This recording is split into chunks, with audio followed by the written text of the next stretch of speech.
নমস্কার বন্ধুরা, WB pharmacy YouTube চ্যানেলে আপনাদের সকলকে আবারও স্বাগতম জানাই। আমি পবিত্র বিশ্বাস, একজন রেজিস্টার্ড ফার্মাসিস্ট। আজকে আমি আপনাদের যে প্রেসক্রিপশনটা সম্পর্কে বলবো, সেখানে আপনারা দেখবেন একজন বয়স্ক ব্যক্তি, ওনার পায়ে জল জমে যাওয়ার মতো ফুলে গেছে এবং তার সঙ্গে সঙ্গে পেটেও জল জমে গেছে।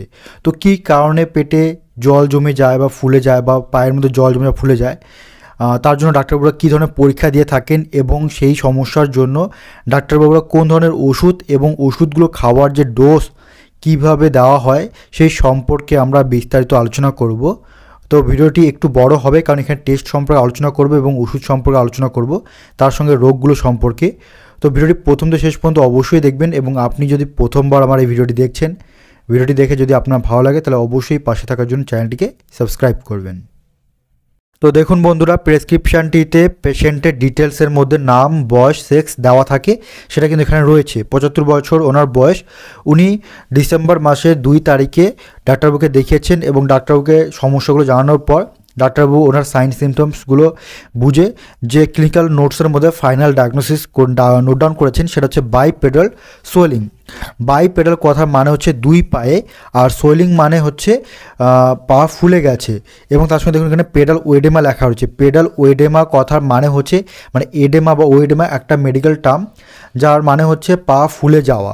অর্থাৎ পায়ের যে গোড়ালি রয়েছে বা পায়ের যে হাঁটু নিচ অবধি পুরো অংশটা মনে হয় সেখানে ফ্লুইড, বিভিন্ন রকম ফ্লুইডস, ইলেকট্রোলাইটস, জল বিভিন্ন রকম কারণে কিন্তু ফুলে যেতে পারে, সেটাকে পেডাল ওয়েডেমা বলা হয়। যেটা বিভিন্ন কারণে কিন্তু হতে পারে। কোনো ব্যক্তির মনে কোনো হার্ট ফেলিয়ারের সমস্যা রয়েছে, কারো যদি লিভার ড্যামেজ থাকে বা কিডনি ড্যামেজ থাকে, তাদের ক্ষেত্রে কিন্তু এই সমস্যাগুলো সবচেয়ে বেশি দেখা যায়।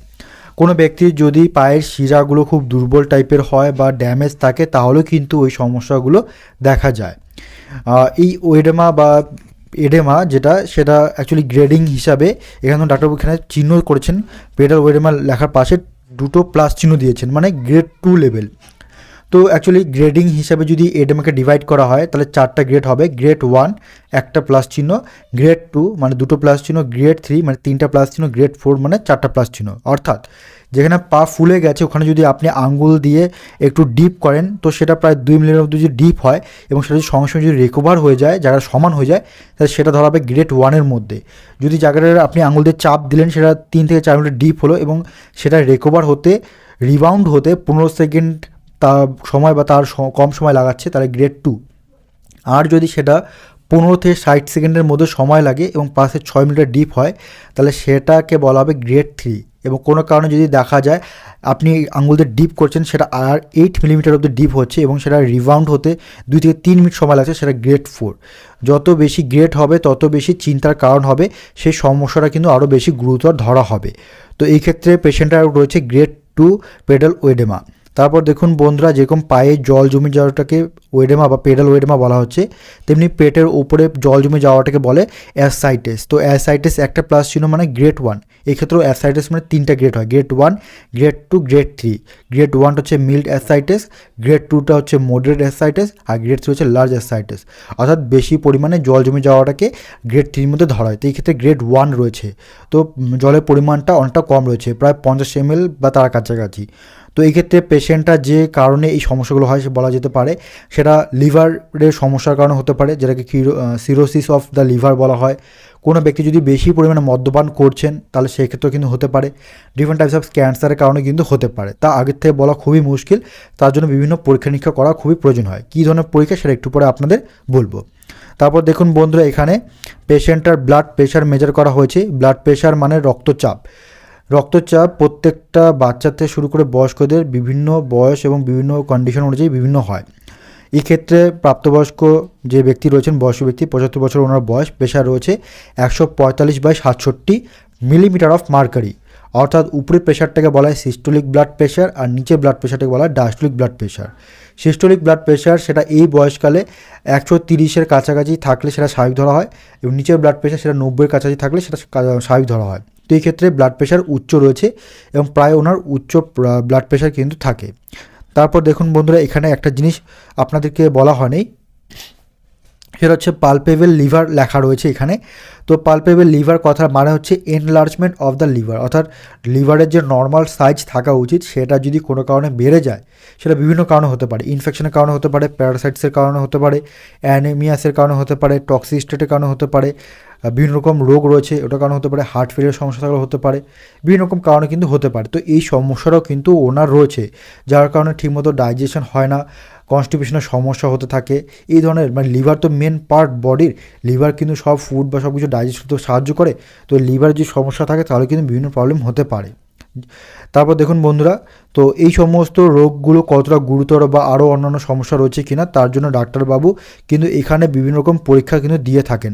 রক্ত পরীক্ষা থেকে শুরু করে আলট্রাসোনোগ্রাফি, হোল অ্যাবডোমেন, WBE যে লেখা রয়েছে হোল অ্যাবডোমেন মানে সম্পূর্ণ অ্যাবডোমিনাল এরিয়ার USG করতে বলেছেন। তো আমরা প্রথম যে ব্লাড টেস্ট রয়েছে সেটা সম্পর্কে জেনে নেব, HB। তো বন্ধুরা HBটা একটা শর্ট ফর্ম হিমোগ্লোবিনের, রক্তের মধ্যে কী কী থাকে, হিমোগ্লোবিন থাকে। হিমোগ্লোবিনকে বলা হয় অক্সিজেনবাহী লৌহ সমৃদ্ধ মেটালোপ্রোটিন, অর্থাৎ লোহিত রক্তকণিকা যা আমাদের থাকে, অর্থাৎ RBC যেটা বলে তার একটা প্রোটিন হচ্ছে এই হিমোগ্লোবিন, যেটা পুরুষ এবং মহিলাদের মধ্যে মাত্রা কিন্তু বিভিন্ন হয়। অর্থাৎ পুরুষদের মধ্যে স্বাভাবিক মাত্রা থাকে 13.8 গ্রাম থেকে প্রায় 17.2 গ্রাম পার ডেসিলিটার, আর মহিলাদের ক্ষেত্রে থাকে 12.1 গ্রাম পার ডেসিলিটার থেকে 15.1 গ্রাম পার ডেসিলিটার। এই লোহিত রক্তকণিকা মধ্যে যে হিমোগ্লোবিন থাকে, অর্থাৎ লোহিত রক্তকণিকা যা আমাদের শরীরে অক্সিজেন সরবরাহ করতে কিন্তু সাহায্য করে। তারপর দেখুন বন্ধুরা এখানে TC লেখা রয়েছে। TC মানে হচ্ছে টোটাল কাউন্ট। টোটাল কাউন্টটা কি, যে টোটাল কাউন্ট হচ্ছে শ্বেত রক্তকণিকারই একটা নাম্বার। শ্বেত রক্তকণিকার যে বিভিন্ন উপাদান রয়েছে তার নাম্বারগুলোকে বোঝায়, যেটাকে বলা হয় লিউকোসাইটস অনেক সময় বলা হয়। তাদের ফাংশন মানে মেন কাজ হচ্ছে যে বডিকে প্রতিরক্ষা করা, বিভিন্ন জীবাণু সংক্রমণ থেকে আত্মরক্ষা করা কাজ হচ্ছে TC অর্থাৎ টোটাল কাউন্টের কাজ। তারপর দেখুন বন্ধুরা এখানে কি লেখা রয়েছে, DC লেখা রয়েছে। তো DC কথা মানে হচ্ছে ডিফারেন্সিয়াল কাউন্ট। ডিফারেন্সিয়াল কাউন্ট মানে কি, যে শ্বেত রক্তকণিকার যে বিভিন্ন কম্পোনেন্টসগুলো বললাম, নিউট্রোফিলস, ইওসিনোফিল, বেসোফিল, লিম্ফোসাইট, মনোসাইটস, এদের শতকরা কতটা উপস্থিত রয়েছে, অর্থাৎ হোয়াইট ব্লাড সেলসের যে এই কম্পোনেন্টগুলো কতটা উপস্থিত রয়েছে রক্তের মধ্যে, সেটাকে জানার জন্য এই টেস্টটা দেওয়া হয়। এটা জানলে পরে কি হবে, এই স্বাভাবিক মাত্রা কম বা বেশি কারণে রোগ জীবাণু সংক্রমণ হয়েছে কিনা তা বোঝা যায়। তারপর দেখুন বন্ধুরা এখানে ESR রয়েছে। ESR কথা মানে হচ্ছে এরিথ্রোসাইট সেডিমেন্টেশন রেট। তো এই এরিথ্রোসাইট সেডিমেন্টেশন রেট যেটা রয়েছে এই কথাটা মানে কি বলুন তো, এরিথ্রোসাইট হচ্ছে লোহিত রক্তকণিকা। তো লোহিত রক্তকণিকা একটা টেস্ট টিউবের মধ্যে ব্লাড স্যাম্পল প্রথমে নেওয়া হয়, তারপর সেটা টেস্ট মানে একটা প্রসেস থাকে, সেই প্রসেস করার পর টেস্ট টিউবটাকে স্থির রাখা হয় এবং দেখা হয় যে কতটা সময়ের মধ্যে সেই এরিথ্রোসাইটসগুলো টেস্ট টিউবের নিচে সেডিমেন্টেশন যেটাকে বলে মানে নিচে থিতিয়ে পড়ছে, কতক্ষণ সময় লাগছে। তো যত তাড়াতাড়ি থিতিয়ে পড়বে তত তাড়াতাড়ি কিন্তু ESR এর মানটা বেড়ে যায়। অর্থাৎ ESR এর মান যদি বেড়ে যায় মানে বেশি খুব তাড়াতাড়ি যদি নিচে থিতিয়ে পড়ে তার মানে বুঝতে হবে যে ইনফ্লামেশন হচ্ছে, সেটাই ইনফ্লামেশন বা ইনফেকশন হয়েছে সেটা কিন্তু জানা যায়। তো ESR টেস্টটা কিন্তু খুবই গুরুত্বপূর্ণ, এর জন্য কিন্তু ডাক্তারবাবুরা করতে দেন। তারপর দেখুন বন্ধুরা এখানে কিন্তু রয়েছে ইউরিয়া। ইউরিয়া কি, ইউরিয়া বা ইউরিয়া নাইট্রোজেন অনেক সময় বলা হয়, যেটা অ্যাকচুয়ালি আমাদের শরীরের একটা ওয়েস্ট প্রোডাক্ট বলতে পারেন, ব্লাডের মধ্যে ওয়েস্ট প্রোডাক্ট। ইউরিয়া নাইট্রোজেনের পরিমাণ যদি ব্লাডের মধ্যে বেশি থাকে তাহলে কিন্তু শরীরের পক্ষে ক্ষতিকারক দিক একটা ইঙ্গিত করে। মানে মেন কাজ হচ্ছে কিডনি কিন্তু এক্ষেত্রে কাজ করে, ব্লাডের থেকে ইউরিয়া নাইট্রোজেনটাকে কালেক্ট করে ইউরিনেশনের মাধ্যমে বের করতে সাহায্য করে। তো ইউরিয়ার যে নর্মাল রেঞ্জ মানে ব্লাডের মধ্যে ইউরিয়া নাইট্রোজেন থাকার কথা 5 থেকে 20 মিলিগ্রাম পার ডেসিলিটার থাকা উচিত, অথবা 1.8 থেকে 7.1 মিলিমোল ইউরিয়া পার লিটার থাকা উচিত। তো মনে রাখবেন বন্ধুরা, যদি এই ইউরিয়ার লেভেলটা বেশি থাকে তার মানে আপনাদের বুঝতে হবে যে আপনার কিডনি কিন্তু ঠিকমতো কাজ করছে না। তারপর দেখুন বন্ধুরা এখানে লেখা রয়েছে ক্রিয়েটিন, লেখা রয়েছে ক্রিয়েটিনিন। তো ক্রিয়েটিনিনও কিন্তু একটা ওয়েস্ট প্রোডাক্ট, যেটা আমাদের যে প্রোটিন যে আমরা সংগ্রহ করি তার হজম যে হয়, ডাইজেশন যে হয় সেখান থেকে আসে, মানে যে খাবারগুলো আমরা খাই। এছাড়া যে মাসেল টিস্যুগুলো রয়েছে, কোষ রয়েছে, সেটা ভেঙে গিয়েও কিন্তু এই ক্রিয়েটিনটা তৈরি হয়, একটা ওয়েস্ট প্রোডাক্ট, যেটা আমাদের কিডনি এইটাকে বডি থেকে রিমুভ করে এবং ক্রিয়েটিনটাকে ইউরিনেশনের মাধ্যমে শরীর থেকে বের করে দেয়। তো প্রত্যেকটা মানুষের শরীরের রক্তে ক্রিয়েটিনিন উপস্থিত রয়েছে। বেশি পরিমাণে ক্রিয়েটিন থাকা মানেই হচ্ছে কিডনির সমস্যা। কিডনি সমস্যা যেটা পরবর্তীতে ক্রনিক কিডনি ডিজিজ বলা হয় CKD বা অ্যাকিউট কিডনি ইনজুরি বলা হয় AKI, এই ধরনের সমস্যাগুলো কিন্তু জানা যায়। তো এই জন্য ডাক্তারবাবুরা এই টেস্টগুলো কিন্তু দিয়েছেন সেই ব্যক্তিরা, যেহেতু ওনার পাটা ফুলে গেছে, পা তো এমনি ফোলার কথা না, তাছাড়া পেটের মধ্যে জল জমে গেছে, নিশ্চয়ই কোনো সমস্যা হচ্ছে, সেই জন্যই কিন্তু এই টেস্টগুলো দিয়েছেন। তারপর দেখুন বন্ধুরা, এখানে ডাক্তারবাবু রুগীটিকে যেহেতু লিভারের সমস্যা রয়েছে, যে পালপেবল লিভার প্রবলেমটা, এইটাকে কনফার্ম করার জন্য বা লিভারের সমস্যার কারণে যে ওনার ঠিকমতো পায়খানা হচ্ছে না, হজম শক্তি হচ্ছে না, তার জন্য LFT টেস্ট দিয়েছেন, অর্থাৎ লিভার ফাংশন টেস্ট দিয়েছেন। তো লিভার ফাংশন টেস্টের মধ্যে কী কী আসে সেটা কিন্তু আপনাদের একটু ছোট্ট করে বলে দিই। মনে রাখবেন বন্ধুরা, লিভার ফাংশন টেস্ট যে করতে দেওয়া হলো, সেটা করলে পরে ফ্যাটি লিভার বা লিভার কিরোসিস বা আরও অন্যান্য সমস্যা রয়েছে কিনা সেটা কিন্তু জানা যায়। তো এর মধ্যে বিভিন্ন টেস্ট আসে। প্রথম লিভার ফাংশনের মধ্যে বিভিন্ন যে থাকে সেটা হচ্ছে টোটাল প্রোটিন কতটা রয়েছে, অ্যালবুমিন বা গ্লোবুলিনের লেভেলস কতটা রয়েছে সেটা কিন্তু জানা যায়। যদি বেশি পরিমাণে থাকে তাহলে বুঝতে হবে যে ইনফ্লামেশন বা ইনফেকশন হয়েছে, যদি কম পরিমাণে থাকে তাহলেও সমস্যা, মানে কিডনি প্রবলেম হতে পারে। তো স্বাভাবিক মাত্রা থাকাটাই কিন্তু বেস্ট। এর মধ্যে হচ্ছে SGPT বলে একটা লেভেল জানা যায়, যেটাকে সিরাম গ্লুটামেট পাইরুভিক ট্রান্সমিনেস বলা হয়। যে টেস্টটা করতে দেওয়া হয়, যে আপনার এই টেস্টটা করে মেনলি যেটা জানা যায় সেটা হচ্ছে হার্ট বা কিডনি বা লিভারের সমস্যা রয়েছে কিনা। তারপরে SGOT এই লিভার ফাংশন টেস্টের মধ্যে আসে, যেটাকে সিরাম গ্লুটামিক অক্সালোসেটিক ট্রান্সমিনেস বলা হয়, যেটাকে অনেক সময় AST শর্ট ফর্মে বলা হয়, যেটাকে অ্যাসপার্টেট অ্যামাইনো ট্রান্সফেরেজও কিন্তু বলা হয়। এছাড়া অ্যালকালিন ফসফেটেস ALP টেস্ট রয়েছে এই লিভার ফাংশনের মধ্যে।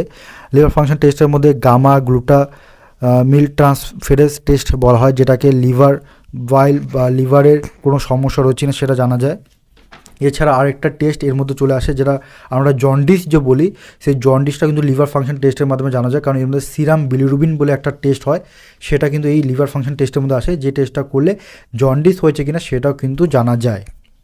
এরপর দেখুন বন্ধুরা, এখানে রুগীটার USG টেস্ট করতে দেওয়া হচ্ছে। USG মানে আলট্রাসোনোগ্রাম বা আলট্রাসোনোগ্রাফি টেস্ট বলা হয়।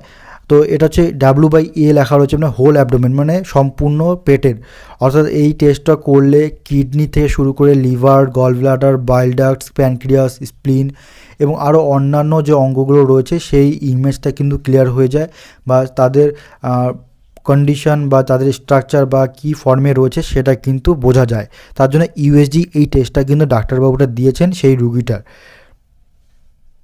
তারপর বন্ধুরা, এতক্ষণ ধরে তো রোগ সম্পর্কে তথ্যগুলোকে কনফার্ম করার জন্য ডাক্তারবাবু বিভিন্ন পরীক্ষা নিরীক্ষা বা আরও অন্যান্য সমস্যা রয়েছে না সেটা হয়ে গেল।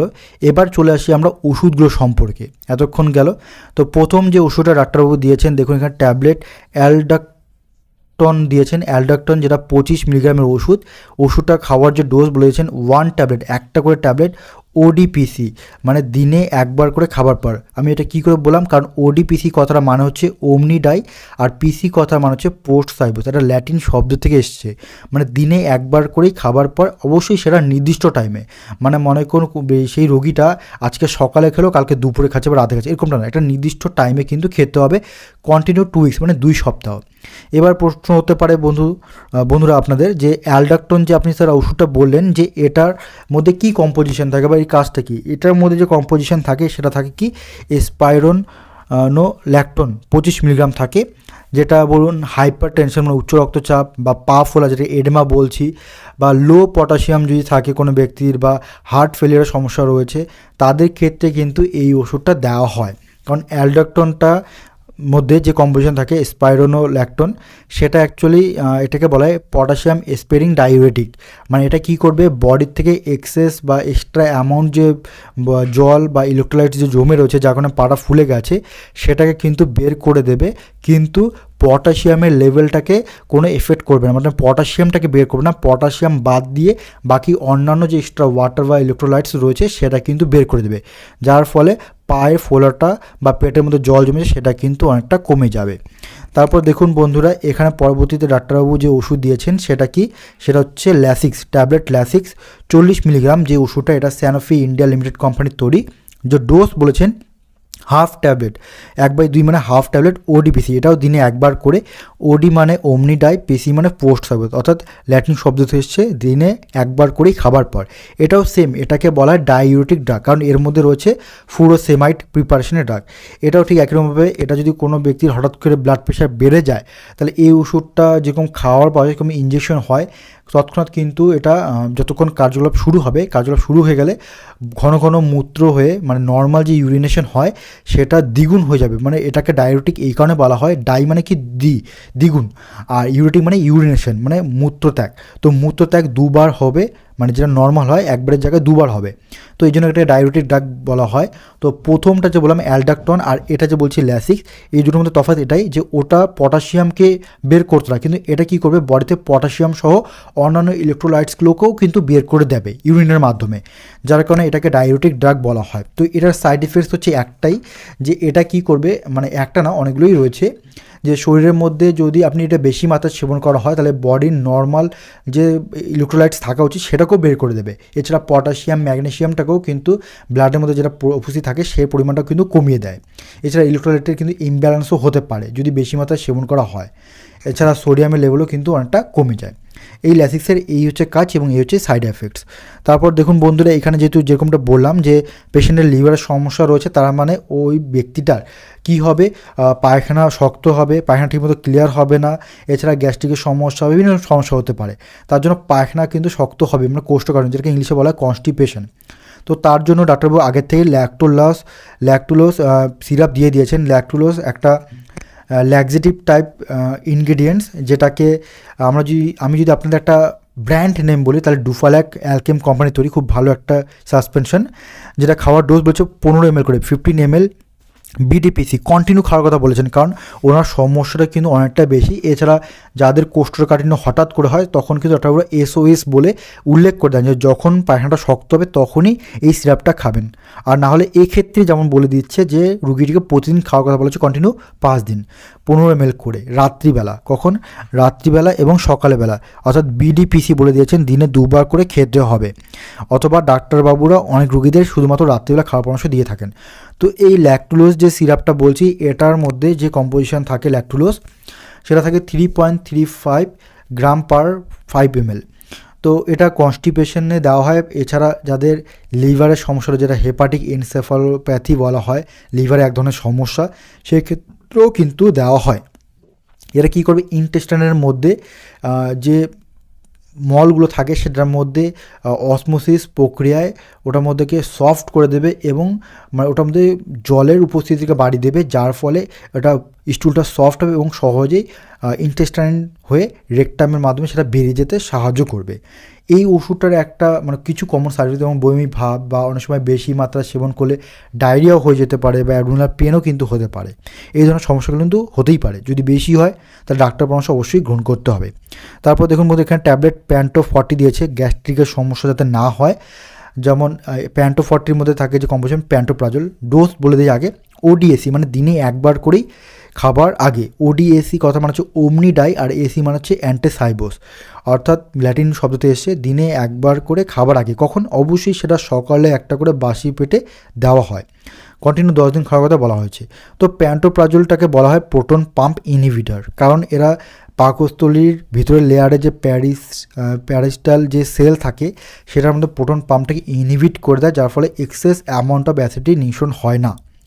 তারপর দেখুন বন্ধুরা, এখানে ওষুধ দিয়েছেন বি কমপ্লেক্স। একটা বি কমপ্লেক্স মানে ভিটামিন বি এর বিভিন্ন ফর্ম রয়েছে, সেই বি কমপ্লেক্স ভিটামিনটা খাওয়ার ডোজ বলেছে বিডিপিসি, দিনে 2 বার করে খাবার পর কন্টিনিউ 10 দিন, সকালে একটা রাতে একটা খাবার। বিডি মানে বিসিন ডাই, পিসি মানে পোস্ট সাইবোস, দিনে 2 বার করে খাওয়ার কথা বলা হয়েছে। তো এই যে ভিটামিন বি কমপ্লেক্সটা বলছি, দেখুন নামের মধ্যে পরিচয় রয়েছে কমপ্লেক্স মানে বিভিন্ন ভিটামিন বি এর অংশ রয়েছে, যেটাকে মাল্টি ভিটামিনও কিন্তু বলা হয়। মানে এর মধ্যে vitamin B1, B2, B3, B6, B9 এবং B12ও কিন্তু থাকে। এই ভিটামিন বি কমপ্লেক্সের যে কাজ যদি বলি, মানে এক এক করে বলি তাহলে সুবিধা হবে। ভিটামিন B1 যেটা রয়েছে সেটাকে থায়ামিন বলা হয়। এটা কি করবে, নিউরো ট্রান্সমিটার যেগুলো রয়েছে সেগুলো তৈরি হতে কিন্তু সাহায্য করবে। এবং তার পাশাপাশি ভিটামিন B2 যে রয়েছে এটাকে রিবোফ্লাভিন বলা হয়, যেটা কি করবে, কার্বোহাইড্রেট, প্রোটিন, ফ্যাটকে ব্রেকডাউন হতে এবং সেখান থেকে শক্তি উৎপাদন হতে কিন্তু সাহায্য করে। এছাড়া ভিটামিন B2 কিন্তু অ্যান্টি অক্সিডেন্ট হিসাবে কাজ করে এবং vitamin B6, B3, vitamin K এর কো এনজাইম হিসাবে কিন্তু কাজ করে। এছাড়া ভিটামিন B3 যের মধ্যে রয়েছে এটাকে নায়াসিন বলা হয়, যেটা কি করবে, কো এনজাইমস যে রয়েছে বিভিন্ন কো এনজাইমসের অ্যাক্টিভেশন হতে সাহায্য করে। এছাড়া টিস্যু রেসপিরেশন হতে, ম্যাক্রোমলিকিউলসের সিনথেসিস হতে কিন্তু সাহায্য করে। ভিটামিন B5 যেটা রয়েছে সেটাকে বলা হয় প্যান্টোথেনেট বলা হয়, কারণ এটা সাহায্য করে কীভাবে, মেটাবলিক যে বিভিন্ন প্যাথওয়েজ রয়েছে সেটা কার্বোহাইড্রেট হোক বা লিপিড হোক, প্রোটিন হোক, সেক্ষেত্রে কিন্তু সাহায্য করে। এবং ভিটামিন B6 যে রয়েছে এটাকে বলা হয় পাইরিডক্সিন বলা হয়, এটা মেটাবলিজম হতে সাহায্য করে এবং ক্যালোরিজ তৈরি উৎপাদন হতে কিন্তু সাহায্য করে। এছাড়া নার্ভাস সিস্টেমও কিন্তু ভালো কাজ করে। এবং লাস্ট যে রয়েছে ভিটামিন B9, সেটাকে ফলিক অ্যাসিড বলা হয় এবং ফলিক অ্যাসিড মানে সেটা হচ্ছে blood cells, red blood cells যে রয়েছে, লোহিত রক্তকণিকা এবং নিউক্লিক অ্যাসিড, এদের কোএনজাইম হিসাবে কিন্তু কাজ করে সিনথেসিং হতে। এবং ভিটামিন B12 যে রয়েছে এটাকে কোবালামিন বলা হয়, যেটা নার্ভাস সিস্টেমের ক্ষেত্রে কার্যকলাপ হতে সাহায্য করে। তো এই সমস্ত ভিটামিন বিগুলো এতগুলো যে রয়েছে এদের কার্যকলাপ একসঙ্গে হয় জন্য এটাকে বি কমপ্লেক্স কিন্তু বলা হয়। তো এই ভিটামিন বি কমপ্লেক্সটা কিন্তু খাওয়ার ডোজ বলা আছে দিনে 2 বার করে, খাওয়ার পর কন্টিনিউ 10 দিন। তো এই সমস্ত ওষুধগুলো এবং এই যে টেস্টগুলো বললাম, এই সমস্ত কিছু কিন্তু আপনারা শিক্ষণমূলক হিসেবে গ্রহণ করবেন এবং অবশ্যই যে কোনো সমস্যা হলে ডাক্তার পরামর্শ গ্রহণ করবেন। তো ধন্যবাদ বন্ধুরা সম্পূর্ণ ভিডিও দেখার জন্য। এরকম ভিডিও পাওয়ার জন্য অবশ্যই চ্যানেলটিকে সাবস্ক্রাইব করবেন। ভালো থাকবেন, সুস্থ থাকবেন, দেখা হচ্ছে আবার পরের ভিডিওতে নতুন কিছু নিয়ে।